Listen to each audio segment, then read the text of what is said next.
All right, and welcome back. So for this hatch lesson, we've kind of done a lot of things related to platformers and just some of the projects that I know a lot of you have worked on. So I want to change course a little bit. So last month I did that by looking at a Python project. If you didn't see that, you can go ahead and check it out in the playlists. For this month, I wanted to maybe start exploring the idea of creating a RPG style game. So this game is going to have game mechanics similar to, I guess Pokemon is the best example of this. Not all of the gameplay, but just the basic functionality of walking around on a map and being able to explore. And so I did create a little template that you can follow. So if you look down in the description, you should see that there is a remix project, and you can go ahead and open that and then make sure to click the green remix button that will appear here. And this is just going to give you a few assets you can use. And what we're going to do is just program some of our very basic interactions that we can begin creating a game. With a lot of these games, a lot of the work comes down to telling and creating a story. So maybe in future sessions we can create a story together, but I want to create the game mechanics that way you can have them and start building your own story. So while you're getting the remix project set up, I'm going to go ahead and move this to be full screen, and I'll just give everyone a second to open up that remix project.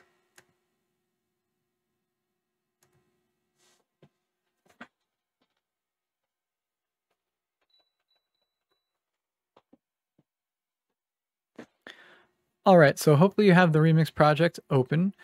So you can see here that on my screen, I have Sprite 1, Sprite 2, Sprite 3, and an obstacle sprite. So first things first, let's go ahead and rename these because I guess I forgot to do that while remixing. So let's name Sprite 2 center. Sprite 3 can be right. Now this project is kind of going to take from other projects we've done together and combine them. So if you've done the project that looked over one of the winning capital defense projects that we looked at in the beginning of summer, this is largely going to be based off that. So I might not go into all the details I did with that one because we've already done it. So the idea is we are going to have a player sprite that is in the center of the screen, and as we walk around, the player sprite doesn't quite move, but everything around it does. So I might include the walking animation sprite that we made in a previous lesson, but for now, I am just going to choose a random sprite from the sprite library and get working with that. So at this point, you can go to the cat icon in the bottom right-hand corner and pick any. I'm going to go ahead and choose Eric. And there we go. So Eric's a little big, to be honest. In this case, I'm going to say 25%. That's a little small. 30%. So in the size in the sprite dashboard, I'm just playing around with some values to find a size that I think is good. 35 works for me. So I am just going to bring in a when green flag clicks block, and from the looks category, a set size to, and I'll change this to be 35% block. All right. So I have that. I'm going to send the sprite to 0, 0 to start out. Awesome. So I have the basics going on here. And now, in order to move around on the stage, controlled movements is pretty straightforward. You probably all remember how to do it by now. If the right arrow key is pressed, move the sprite in the right direction or move it in the positive X direction. For us, however, we want to move this center sprite, which is actually serving as our backdrop. So what we want to do is actually program all of this so that we are controlling the location of everything with variables. Now, for the center sprite, go ahead and click on that. We're going to set some starting parameters for this as well. So we're going to do kind of the same thing. When the green flag is clicked, we're going to set the sprite size. So I'm going to set it to 100%. And then I'm also going to have it go to 0, 0, at least for now.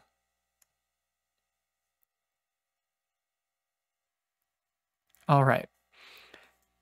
So what we want to do now is we're going to go back to Eric and we're going to write some code. It's going to look like controlled movements. So I'm going to start out with just the right arrow working, and then we'll build it out from there. So in order to do controlled movements for the right arrow, I'm going to say forever if, and then I'm going to say right arrow key pressed, change X by 10. So this is my code for just controlled movements to move right. If I click the green flag, I can now move to the right, and that works pretty nicely. However, we don't want the sprite to move to the right. Instead, we want this to happen where the background is moving to the left, like that. So going back to Eric, I noticed that I just hid Eric. We were going to need to add this anyway. So on the Eric sprite, or whatever your player sprite is called, put in a go to front layer block. I'll put it right before the forever loop. There we go. So what we want to do is when we press the right arrow key, instead of moving Eric to the right, we move everything else to the left.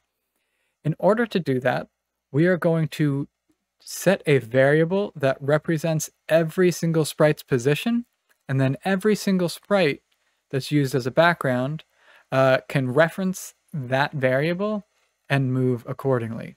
So the way that's going to look is kind of like this. We're going to go into variables, and there's already a player X and player Y variable in here. I guess I forgot to delete that, I think. Let me just double check. No, we can use this. So you can go ahead and use the player X and player Y variable. What we're going to do is just use player X for now, and we are going to set it to 0 to begin. Then instead of changing X, when we press the right arrow key, we are going to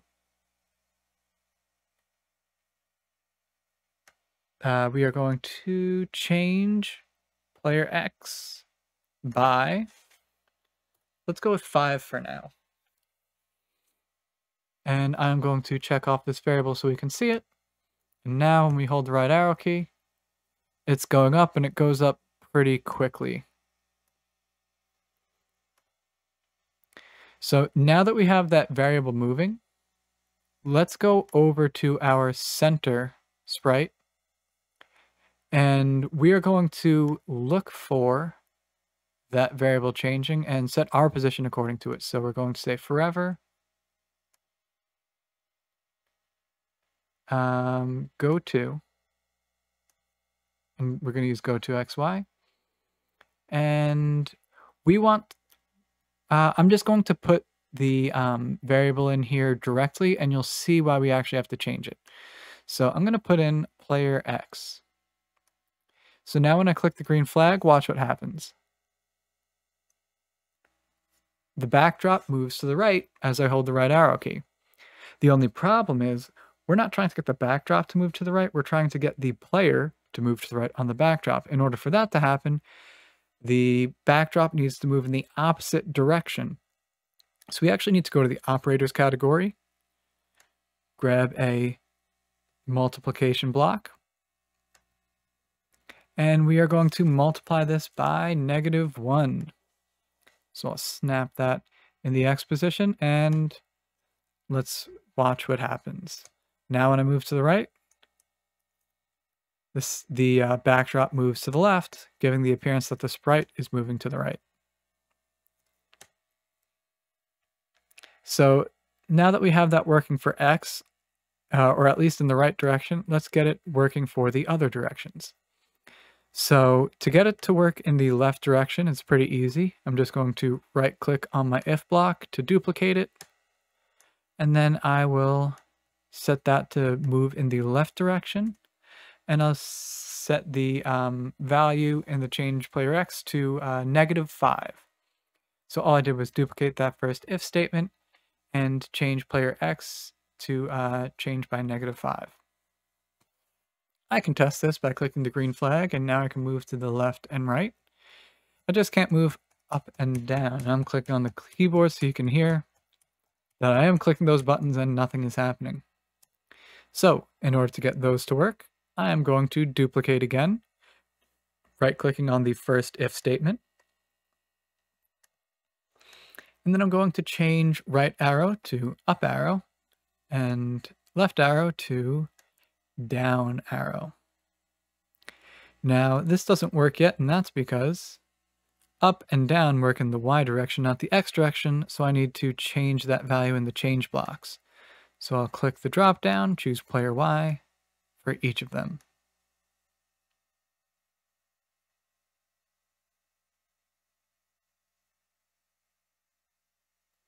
So now when I click the green flag, I move left, right, up, down. Nothing is happening yet. That's because we haven't programmed that in the actual background sprite yet. So you can go ahead and do this by duplicating the green block that you had before, or duplicating from the green block. And if you right click on the variable, you should be able to change it to player Y. If you put that in here, now when you click the green flag, you can move up, down, left, and right.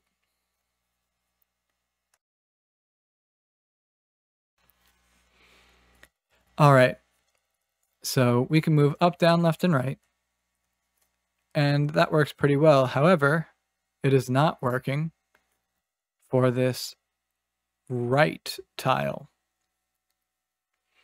So what we need to do to make this right tile work is program pretty much the same thing with an offset. So if I click on this sprite that we called right, you can see there's no code in there. What I'm going to do is I'm going to copy this code into there. So if you watch, I'm going to copy the code by dragging it and dropping it. But before I drop it, watch what happens to the sprite's thumbnail. It should shake a little bit. And when it shakes, that's when I know I'm ready to let go and it's been copied. So now if I click on the right sprite, you can see that my code is now in there. Now the problem with how the code is now is if I click the green flag, those two sprites are on top of each other, and these are the bounds of my level that I've created so far. So I need to add that offset that I mentioned before. So what I'm going to do is I am going to bring in an addition block, and I am going to slide my player X into here, just like that. And what I am going to add is 480. The reason being is that the stage is 240 pixels in the positive X direction and negative 240 pixels in the negative X direction. If you add those two, the absolute value of those two values, or just see how wide the stage is, you get 480. And by doing this, I'm going to position the right sprite all the way to the right of the screen. Now when I click the green flag, I can move to the right, and you should see that I can continuously scroll to the right until I get to being off the map. Now, when I go to the extremes, you should see that these things kind of follow us, which obviously isn't ideal. We can fix that a little later. But right now we have the basics of moving up, down, left, and right. Now, the way I actually did this project is a little more complicated than that. Sorry. What I did is I actually made it so that, if I zoom in here, the sprite could actually move around within a box somewhere in here. And everything would only start scrolling as you got to the outside of that box. That way the screen's not scrolling the whole time. This is going to make things probably much worse to program, much worse than the benefit of the actual effect is. But at the same time, there's no sense in having lesson on something that you've probably already seen before, so we're going to do that now. So the way I did that, and I'm just going to actually drag out all the other movements and just use the right arrow so it's a little easier to see what we're doing. The way I did this is that I said, if the X position of the sprite, so its actual position on the stage as seen by these values right here, if the X position of the sprite is greater than 100 pixels or less than, sorry, if the sprite's position is less than 100 pixels or greater than negative 100 pixels in the negative X direction, then just have it move around on the stage or change the X position. If it is greater than that, that is when we change the player X variable. So to do that, I'm going to bring in an if statement. I'm going to go to the operators and grab the less than block. And what I'm going to put in here is the player's X position. Now, you may not have seen this before, but you can actually get the player's X position in the motion category. So click on the motion category on the left-hand side, and then scroll down until you see the X position. And we're just going to put this in the first bubble. In the second bubble, you can have whatever you want, really, but I'm going to choose 100. So if the sprite is what we're saying is if the sprite is relatively in the middle of the screen, then we will change the X position by 5. And actually, I just realized I made a small mistake. We don't want an if block, we want an if-else block. So go to the control category, grab an if-else block, and just migrate these other blocks into there. And then you can get rid of that if block. There we go. All right, so if we're relatively in the middle of the screen, change X by 5.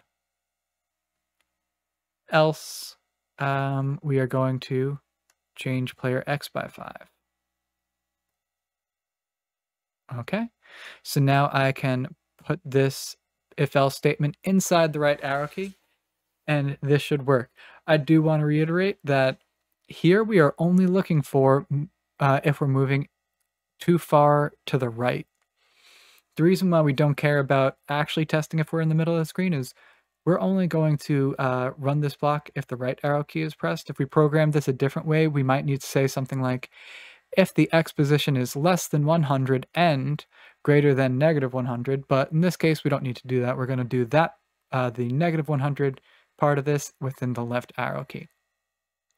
So I'm going to click the green flag and let's test to see if this works. So when I press the right arrow, the sprite should move to the right, and it does. If I keep moving to the right, once I get to 100, and you'll note that I'm at 100 right now, we should see the backdrop start moving instead of the sprite. And that's what happens. So this works pretty well. At this point, you can do the same for the other directions, which are right here. I could start editing these, but I think it's actually easier for me to duplicate the right player movement and then just steal blocks from here. We'll also need to steal some blocks from the categories itself. So left first. Duplicate. I'm going to change this if statement to left arrow key. I'm going to change if the X position is less than 100 to if the X position is greater than negative 100.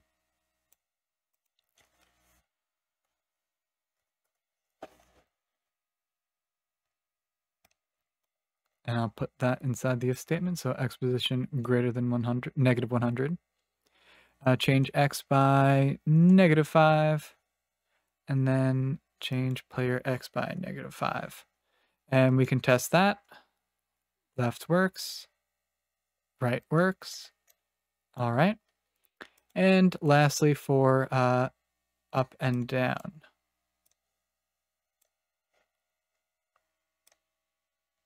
I'm just using these for reference. I'm going to duplicate those first if blocks, and we can go one by one. So this is going to be down, so I'll change the if key pressed to down. Instead of if X position, I'm going to get rid of this block, go to the motion category, and choose the Y position. So if Y position is, oh, sorry, I meant to put up for this, for not down. So if the key up arrow is pressed, if the Y position is less than 100, and I'm going to change this to be less than 80, just because the stage is a little shorter than it is wide. I can't use the change X by block, so I need to take that out and grab a change Y by block. And I'll change 10 to 5. And then inside here, I want to change the player Y variable by 5.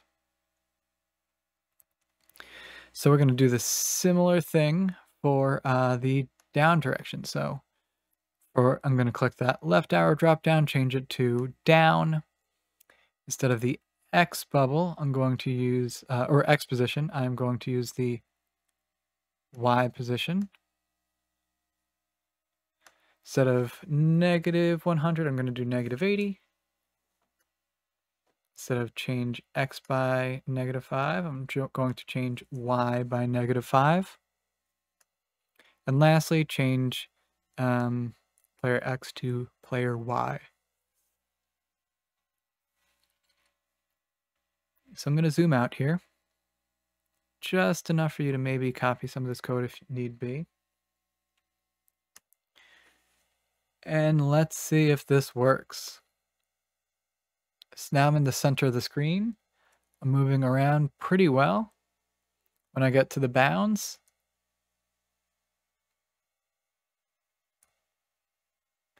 I am moving along with the whole background. All right, so I'm going to get rid of these two if blocks, and we have a good amount of our game programmed already. So make sure you save your work. And now, when I did this, I actually uploaded that sprite with the animation. I may save that for next time just to stay on schedule. We have at least 15 minutes that we can use before we go to the next lesson. So that is actually pretty good timing to get into the obstacles. Now, you could imagine that you could have many different obstacles on your map, and it'd be crazy to have sprites for each one of them. Now, you could, instead of having an obstacle like a bush here, just like that, instead of having a bush, you could make a couple of obstacles where it's like, you know, a whole row of bushes or hedges, I guess. But that still requires a good number of sprites, and there is a way to have one sprite do all of that. So we're going to start out just by using this one sprite. In the future, or this one sprite costume, in the future we might add costumes, and we can see how we can add some more features so that this is expandable. But what I did is I created one sprite for the obstacles, and then I just cloned that sprite and assigned each of those clones to a different position. That way, we have a very small number of sprites to get entire game levels. And what you can do is you could program this so that You can program your game so that for a given part of the game, say you're in like level 1, you have a tile, you have your map tiled to be like maybe 3 across, 3 down. And once you need to go to the next level, let's say the next town over or whatever in your game, there's a loading screen and you actually have costumes within each of those 9 tiles, and it just switches to the next level. So that's the description of what we're going to do roughly. So let's go ahead and try to program this. So before we get to clones, let's go ahead and see if we can get an obstacle to appear on this on the stage and move around just like the backdrop. So the easiest way to do that is actually just to copy from the backdrops. So I'm clicking on the right backdrop, and I am going to copy this code by dragging it and dropping it on the bush or the obstacle sprite. And once you do, you should get your obstacle looking like this.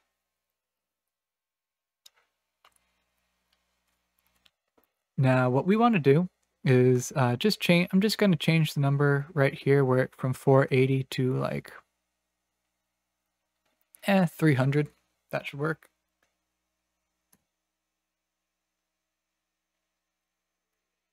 And now when I click the green flag, let's see what happens when I move towards where that obstacle should be.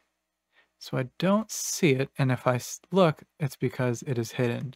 So I'm going to click show. Now I can see it on the stage, and if I click the green flag again, you'll see that that sprite appears down there. And that actually looks pretty decent. So we're actually not going to keep this code. This is just to show you roughly how this is going to work. As I said before, in order to just use one sprite, we need to have clones. So we're actually going to be programming this a little bit differently.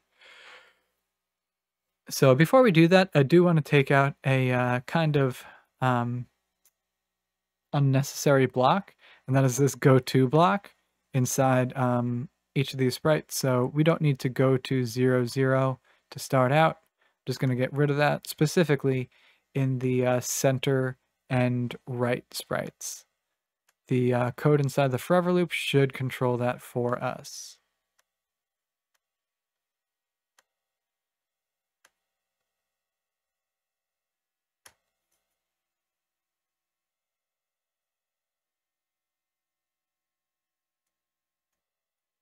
All right, there we go. That works pretty well. So go back to the obstacle sprite. We are going to begin working on that.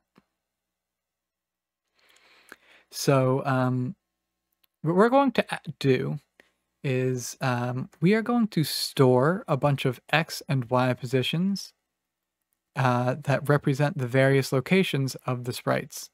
So go ahead and grab a when green flag clicked block, and then go to the variables category. In the variables category, go ahead and make a list. That's right here. So this list should be, should it be for this sprite only? I believe so. So for this sprite only, we're going to say X positions. That's the name of my list. And we're going to create another. So click make a list again for the sprite only, and this is going to be Y positions.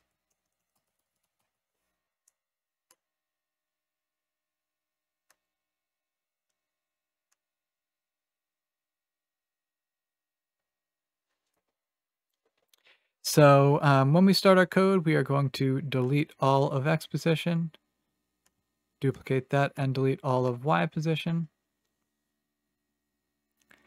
And then what we're going to do is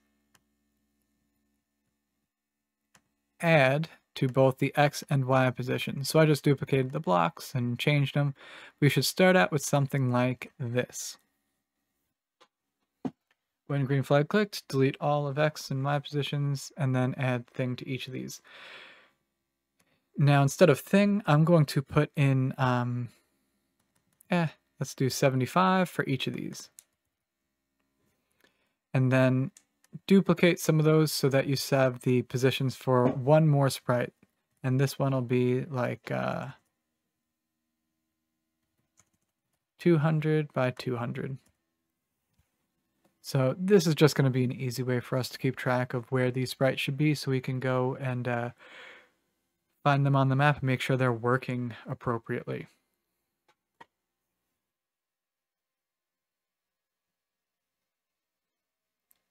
All right, so what we're going to do is that once we create all of these positions, we are going to render our map. So I'm actually going to go to the control category, or sorry, the events category, and broadcast a message after I'm done creating these lists. So my message is going to say render obstacles. And you don't need to really broadcast, but I'm choosing to do it this way. And when I render obstacles, I'm going to first receive this message. So when I receive and then render obstacles, what I'm going to do is I'm going to create as many clones as there are items in one of these lists. So 2 items in this list, we should only have 2 clones. So what I'm going to do is I'm going to hide this until I'm ready to show the clones. I don't actually want the first sprite to be seen, so I'm going to say when I receive render obstacles, hide, set size to 100 just in case. And now what I'm going to do is I'm going to say I'm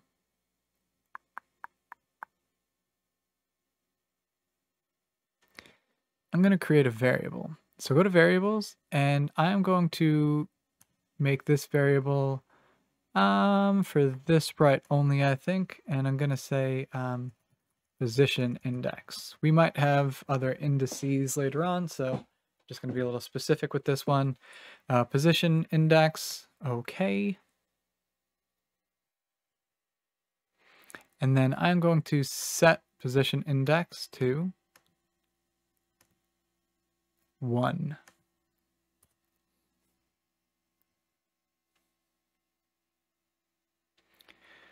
So now that I have that, I want to grab a repeat loop. And in that repeat loop, I am going to create clones, which once again comes from the control category towards the bottom. So create a clone of myself.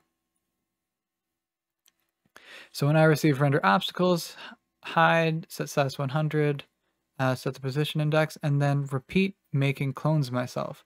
But repeat how many times? So the answer to that is as many times as there are objects in the list, or items in the list. So go to variables, and then under the list section, you should see this block right here that says length of, and then in this case it says X position, or just one of your lists. So go ahead and put that in the repeat block. Now, even without changing the position index, this should work fine. If I click this, the clones will be created. We just don't see them. And that's because we have not made them show or go to a position yet. So why do we need this index? Well, what we're going to do is every time a clone is created, when that clone begins, it is going to go to one of the positions in the list. So the first item in the first obstacle will go to a position of X equals 75 and Y equals 75. And the second one will go to X is 20, Y is 20. The way we iterate through these lists, or the way we choose which of the items in the list we assign to the clone, is using that index. So what I'm going to do is I am going to say I'm going to go to the variable section, and I'm going to change position index by 1. Now, make sure you change it after you create the clone. If you change it to before you create the clone, you're going to have to make the position index start at 0. Just as a reminder, lists in Hatch start at 1. In most other languages, they start at 0, but that index will need to be 1 in order to select any items from that list. All right, so what we're going to do now is we are going to grab that when I start as a clone block. So in the bottom of the control category, there's the when I start as a clone block. Go ahead and drag that in. And what we are going to do is we are going to send the sprite to its position and then show it. So in the looks category, go ahead and grab a show block and put it to the side. And then in the motion category, grab a go to XY block. So what we want to do is we want to go to the X position listed in here. However, the X position is going to look a little different than just putting in those numbers. But you'll see what that means in a second. So first things first, let's retrieve the item from this list. To do so, I'm going to go to the variables category. And I'm going to find the block that says item of X position. So item 1 of X position. So I don't want always the first item. I want the item based off of the position index. So I'm going to drag in position index in place of the number 1. And now I'm going to put this in the X block. And I'm going to duplicate this and put it in the Y block as well. I just need to make sure that for the Y block, I am clicking the drop down and choosing Y positions. And then after that, I can show. Now, this isn't actually going to be correct, and I'll explain why in a bit. But let's go ahead and click the green flag to do that. And I'm going to hide these lists so that you can see the obstacles. Oh, and one more thing we'll need to do is just in case, we'll go to the looks category, and when I start as a clone, we'll go to the front layer, and then we'll go back 1 layer. And that's just because we want the sprite to always kind of be above everything. All right, so I'll click the green flag, and now you can see that those obstacles are there. Now they're not moving with everything else because we don't have anything in that forever loop.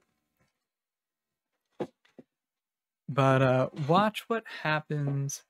Or actually, I don't think we're gonna see this happen unless we are in the forever loop.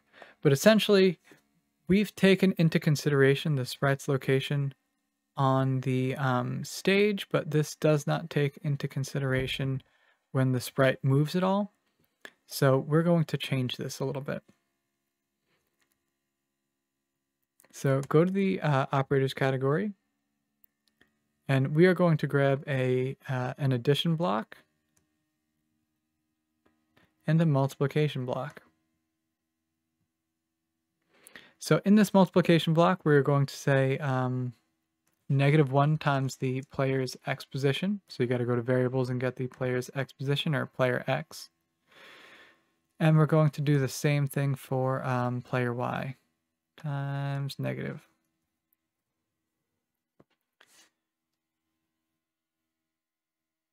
Now, if we didn't have this, when we move around, everything won't work as it should. Player X and player Y do start as 0, so it's not actually going to change anything. when the game starts, but you'll see how it changes things later on. I actually made a mistake, player Y is not used yet. What we do is in the addition block, you snap in that multiplication block and the item position index of X position block. And that will look just like that. Now I'm going to duplicate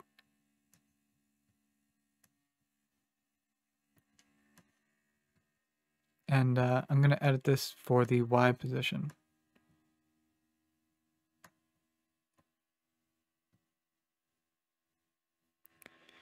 And I'll just zoom in for a second so you can see this. I think if you're watching this live, you can pause it and it will just keep replaying it. I believe I enabled that setting. Though if you're watching the video later on, you can always just pause this at this point. Okay, so if I click the green flag, those objects are now where they should be.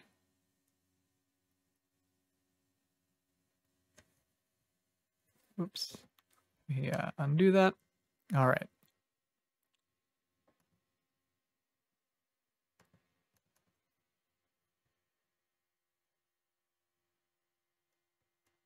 Okay, so now that we have that working, let's try this. We are going to grab a forever loop, put it right after the show block, and then we are going to grab that whole big go-to statement by right-clicking and duplicating it, and go ahead and put that in the forever block.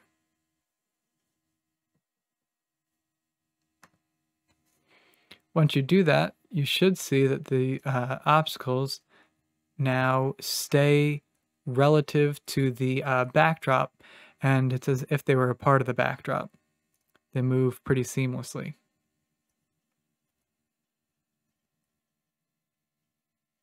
And this is pretty much what we want. Now, there is a problem that if we have a moment, I might try to fix this, and that is that as you go to the right, everything kind of gets stuck to the right there, and we don't want that. We want them to disappear when they need to.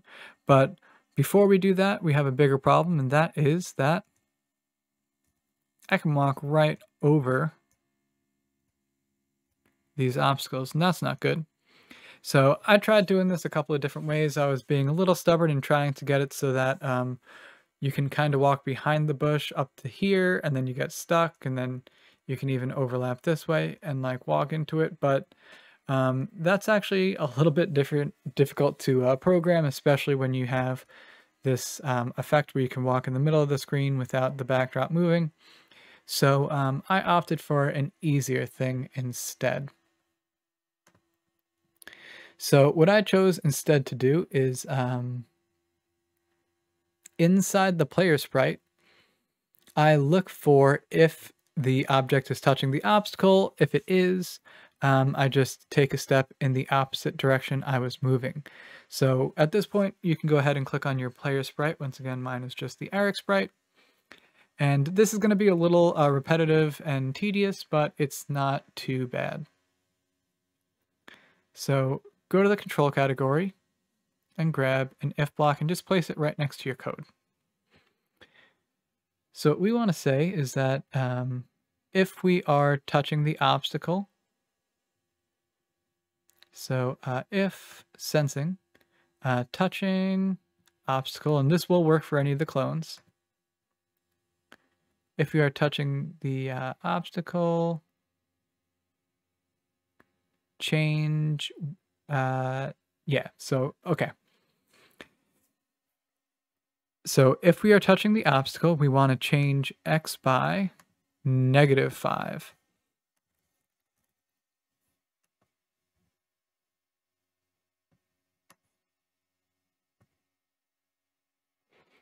And I'm going to put this if block right beneath the change X by 5 block. I'll click the green flag, and now you'll see that as I walk to the right, I get stuck. I can't move into the bush, I just get caught. However, if I move to the left, no problem. Going up, no problem. Going down, no problem. So I need to do this for the rest of them. The other problem will be that if I move all the way to the right like this, and then move like that, I can also walk to the right, and that's because the background is moving and not the player. So what I need to do is duplicate this if statement, and I need to do the same thing for when we change player X instead of change X by 5. So I'm going to take out this change X by 5, duplicate change player X by 5, and change it to be minus. Once again, that if statement goes right after change player X. So at this point, we have the general idea of what it is that we need to do. So I am going to just construct that if statement, and I'm going to be duplicating it a bunch in order to get this working for the other directions. All right, so I am going to just duplicate from this. So duplicate, if touching obstacle, change X by -5 becomes change X by 5. I'll put this right underneath change X by 5. Duplicate again. Change player X variable by -5. I'll change that to be 5. I'll put that if statement right underneath. And go ahead and do this on your own and then catch up with me, though of course you can follow along. You can pause if you need to. We are just adding this check that says if we touch the obstacle, take a step back. And that needs to be for if we are moving either the camera or the player itself. And don't forget to invert the values inside the change X and Y by blocks, as well as the change variable blocks.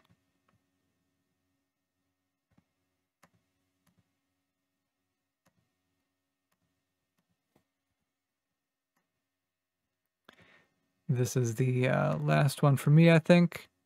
And then this should be working pretty well.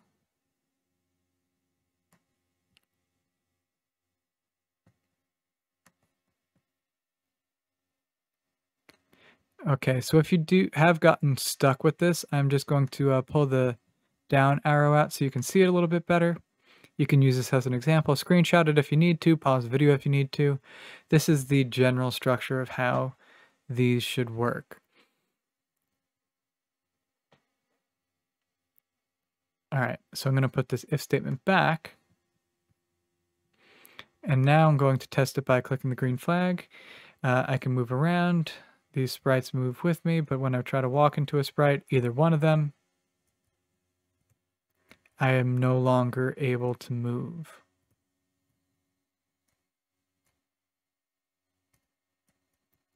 All right, so at this point, this is, I think, all the time we have. We already went a little bit over the planned time. So I will say the next thing that I had on the schedule to do with this is to program the obstacles so that when they go off the screen, they actually disappear. So all that's going to entail is saying that if the item is not within a certain number of pixels from the camera position, or the camera position is actually player X, player Y.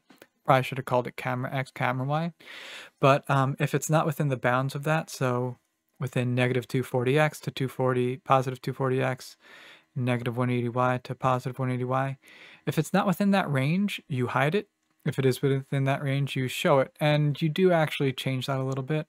But I think we will do this as our next lesson for next dark mode. You can go ahead and try adding that feature on your own, and then after you do that, maybe you can try adding some different costumes to the obstacles, add more obstacles to your stage, and that way you can start constructing a level with some different obstacles in there, make a good background.